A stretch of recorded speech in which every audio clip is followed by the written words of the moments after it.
মাঝে মাঝে মাঝে মাঝে নিজেকে প্রশ্ন করতাম, আচ্ছা আচ্ছা মানুষ চেনা কঠিন কেন?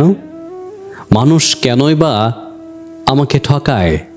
কেন মানুষ চিনতে ভুল করলাম? জানেন জানেন কোনো উত্তর পেতাম না। খুব রাগ হতো নিজের উপর। সময়ের সাথে সাথে আমার ধারণাটা বদলে গেল। একদিন বুঝতে পারলাম আমার এমন প্রশ্নগুলো তো মিনিংলেস। উপলব্ধি করলাম মানুষ চেনা সব থেকে সহজ কাজ, কঠিন তো অমানুষকে চেনা। ভেবে দেখলাম আমার সাথে যে মানুষটা খারাপ ব্যবহার করে গেল, যে ঠকিয়ে গেল, যে বা প্রতারণা করে গেল, যে মানুষটা আমার সঙ্গে বিশ্বাসঘাতকতা করে গেল, ভালোবাসার নামে যে ছলনা করে গেল, তার মধ্যে মানুষের কোনো গুণ আমি কখনোই খুঁজে পাইনি।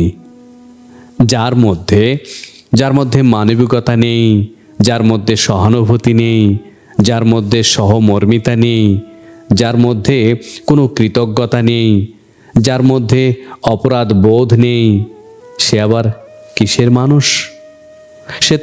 সে তো অমানুষ।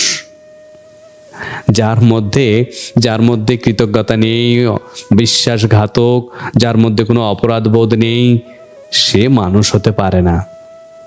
ঠক, প্রতারক, বিশ্বাসঘাতক, বেঈমান এই নামেই পরিচিত সে।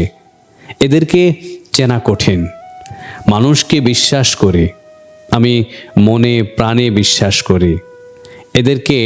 এদেরকে চিনতে আমরা ভুল করি। তারপরে আমি মানুষ খুঁজি, মানুষকে ভালোবাসি, মানুষকে বিশ্বাস করি এবং মানুষকে মনে প্রাণে বিশ্বাস করি। মনে প্রাণে এই পৃথিবী ভালো মানুষের পৃথিবী, এই পৃথিবী ভালোবাসার পৃথিবী।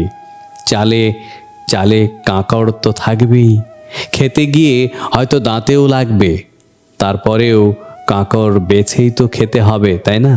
আমি সবসময় বিশ্বাস রাখি মানুষে, অমানুষে নয়।